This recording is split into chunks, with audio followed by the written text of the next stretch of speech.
నమస్తే. భారత్ పాకిస్తాన్ యుద్ధంలో ఒక సెన్సేషనల్ సంచలన వార్త ఒకటి బయటకు వస్తున్నది. ఇది నిజమా కాదా అన్న దాని మీద పెద్ద ఎత్తున డిస్కషన్ జరుగుతున్నాయి.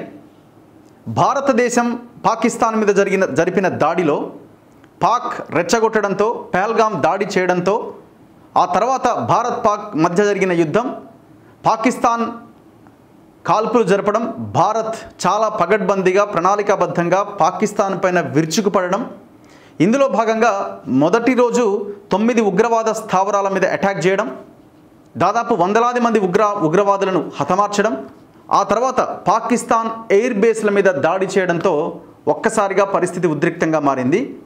సో ఇవాళ మనకు కనిపిస్తున్న సంచలన వార్త ఏంటంటే, భారతదేశం పాకిస్తాన్ ఎయిర్ బేస్ల మీద దాడి చేస్తున్న క్రమంలో ఆ ఎయిర్ బేస్కి ఆనుకొని అటువైపున దగ్గరగా ఉన్న కొన్ని అణు కేంద్రాలు కూడా డ్యామేజ్ అయినట్టుగా వార్తలు వస్తున్నాయి. వాటి ద్వారా రేడియేషన్ విపరీతంగా వ్యాపిస్తున్నది, పాకిస్తాన్ డేంజర్లో ఉన్నదన్నది ఈ కథనం.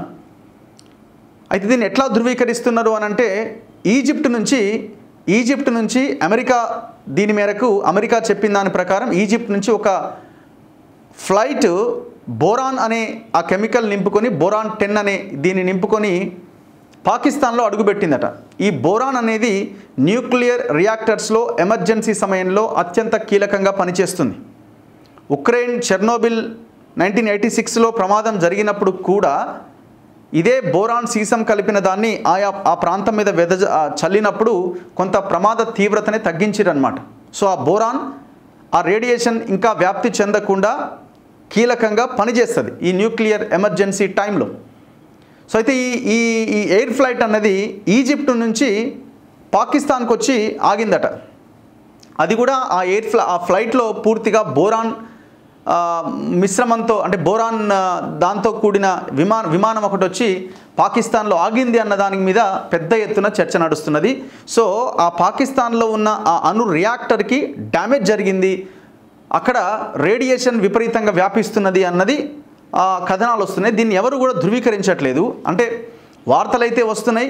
ఇంకొకటి, జస్ట్ ఇంతకుముందే త్రివిధ దళాధిపతులు ఎవరైతే ఉన్నారో వాళ్ళు ప్రెస్ మీట్ పెట్టి చెప్పింది, మేము ఎక్కడా కూడా ఈ అణు కేంద్రాల మీద అటాక్ చేయలేదు అని అంటున్నారు. కానీ అణు కేంద్రాల మీద అటాక్ చేయకపోయినా ఆ ఎయిర్ బేస్ల మీద దాడి చేసినప్పుడు ప్రమాదవశాత్తు డైరెక్ట్లీ ఆర్ ఇండైరెక్ట్లీ ఆ అణు రియాక్టర్స్ కూడా దెబ్బతిన్నాయి అన్నది ఈ కథనం. కొన్ని సంచలన ట్వీట్స్ కూడా కనిపిస్తూ ఉన్నాయి. కొంతమంది ట్వీట్ చేశారు, దీక్షా కందుపాల్ అని, more proofs coming in to validate Indian air force hitting nuclear base in Pakistan. Now an Egyptian Air Force plane sent at the request of the United States, America request మేరకు Egypt flight అనేది పాకిస్తాన్లో land అయింది. Has landed in Pakistan carrying a large amount of boron. Now, why boron is of importance? Egypt's Nile Delta is rich in boron, which helps absorb neutrons, basically nuclear radiation. So ఈ boron అనేది ఈజిప్ట్లో విపరీతంగా దొరుకుతుంది. అది చాలా కీలకం. ఎప్పుడు ఈ అణు రియాక్టర్స్ పేలినప్పుడు, బ్లాస్ట్ అయినప్పుడు, లీక్ అవుతున్నప్పుడు ఈ బోరాన్ని వాడతారు, అక్కడ ఆ రేడియేషన్ వ్యాప్తి చెందకుండా ఉండడానికి. సో ఆ ఈజిప్ట్ ఫ్లైట్లో, ఆ ప్లేన్లో అక్కడి నుంచి బోరాన్ని పాకిస్తాన్కి తీసుకొచ్చిరట. సో ఎందుకు తీసుకొస్తారు మరి? నిజంగానే తీసుకొచ్చిర్రా? దీనికి వీళ్ళు అంటే ఇప్పుడు మనం ఎయిర్లో ఏ ఫ్లైట్ ఎక్కడి నుంచి వెళ్తున్నది, ఆ ఫ్లైట్ నెంబర్స్ ఏంటని తెలుసుకోవడానికి అవకాశం ఉంటుంది. సో దానికి సంబంధించిన స్క్రీన్ షాట్ కూడా ఒకటి పెట్టారు. EGY 1916 అనే ఈ ఫ్లైట్ అమెరికాకు వచ్చి, అమెరికాలో ఉన్న పాకిస్తాన్కి వచ్చి పాకిస్తాన్లో ఉన్న ఒక ఎయిర్పోర్ట్లో ల్యాండ్ అయిందట. చూడండి. సో దానికి సంబంధించి దీన్ని ఇక్కడ ఒక వార్త కూడా మనం చూస్తున్నాం. భారత్ దాడిలో పాక్ అణు కేంద్రం డ్యామేజ్, సీక్రెట్ డేటా బయటకు వచ్చిందట. తాజాగా ఇండియా, పాక్ దేశాల మధ్య కాల్పుల విరమణ కొనసాగుతున్న వేళ రెండు దేశాలు తమకు జరిగిన నష్టాల గురించి ప్రకటిస్తున్నాయి. ఈ క్రమంలో పాకిస్తాన్ తన 3 ఎయిర్ బేస్లపై ఇండియా దాడి చేసినట్టు ఒప్పుకున్నది. ఇదే క్రమంలో ఒక యుద్ధ విమానానికి కూడా డ్యామేజ్ జరిగినట్టుగా వెల్లడించిన సంగతి తెలిసిందే. అయితే ఇంత కీలక సమయంలో ఈజిప్ట్ ఎయిర్ ఫోర్స్ విమానం ఒకటి పాకిస్తాన్లో దిగడం సంచలన అనుమానాలకు దారితీస్తోంది.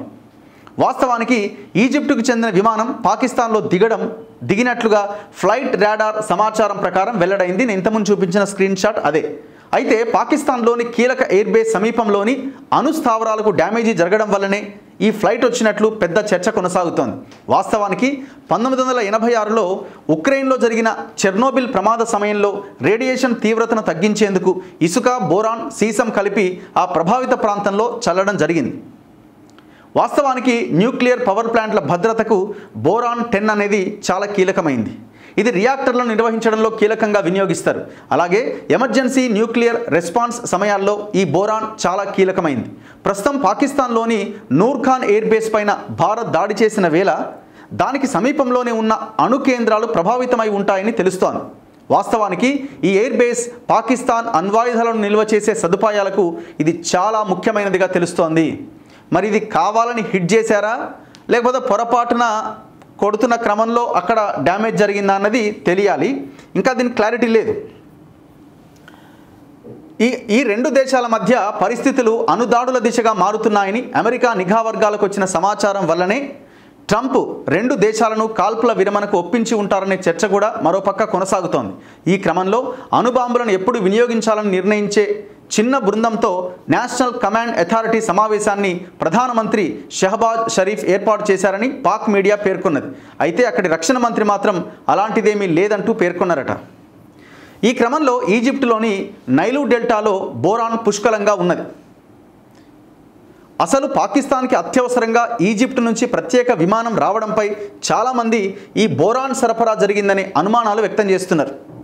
అణు కేంద్రానికి డ్యామేజీ వల్లనే బోరాన్ తీసుకొని ఈజిప్టు విమానం పాకిస్తాన్లోని కొండ జిల్లా మురిలోని ఒక చిన్న విమానాశ్రయంలో దిగిందని సమాచారం తెలుస్తున్నది.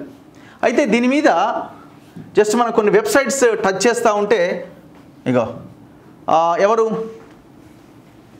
ఎయిర్ మార్షల్ దాన్ని ఖండిస్తూ ఉన్నారు.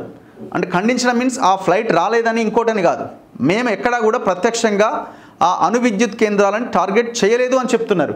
వి did not hit Kirana Hills. Air marshal refutes viral claim of India's strike on Pakistan nuclear site with straight face.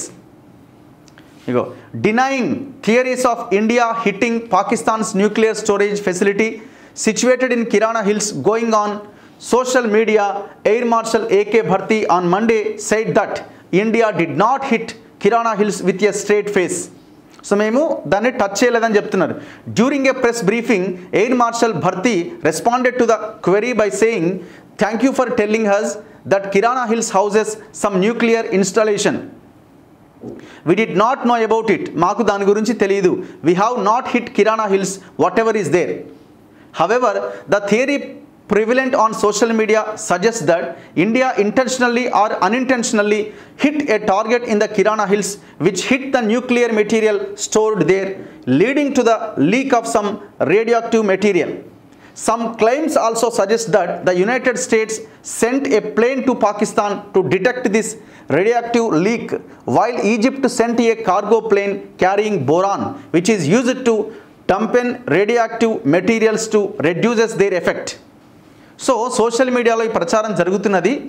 బోరాన్తో కూడిన ఒక ఈజిప్ట్ విమానం అమెరికా ఆదేశాలతో పాకిస్తాన్లో వచ్చి దిగిందని వాళ్ళు ఎయిర్ మార్షల్ని అడిగితే మాకు ఎలాంటి సమాచారం లేదు, మేము ఎక్కడా కూడా ఏ అణు న్యూక్లియర్ కేంద్రాన్ని కూడా మేము టచ్ చేయలేదు, మేము ప్రత్యక్షంగా కానీ పరోక్షంగా కానీ ఎక్కడ కూడా మేము దాని వైపు వెళ్ళలేదు, అసలు అది ఎక్కడ ఉన్నదని కూడా మాకు తెలీదు అని ఎయిర్ మార్షల్ ఒక క్లారిటీ ఇచ్చే ప్రయత్నం చేస్తున్నారు. ఏం జరుగుతుంది మరి? క్లారిటీ రావాలి అని అంటే పాకిస్తానే రెస్పాండ్ కావాలి. అల్టిమేట్గా ఒకవేళ రేడియేషన్ విపరీతంగా వస్తే అల్టిమేట్గా దేశము నాశనం దిశగా ముందుకెళ్తున్నట్టే మనం భావించాలి. అది జరిగిందా లేదా అన్నది మనకు తెలియదు. ఒకవేళ అది జరిగితే ఎంతవరకు దాన్ని ఆ లీకేజ్ కాకుండా ఆ రేడియేషన్ రాకుండా నియంత్రించవచ్చు అన్నది కూడా పెద్ద సవాలే. సో దీని మీద ఇంకా 1-2 అవర్స్లో మరింత క్లారిటీ వచ్చే అవకాశం అయితే కనబడతా ఉన్నది.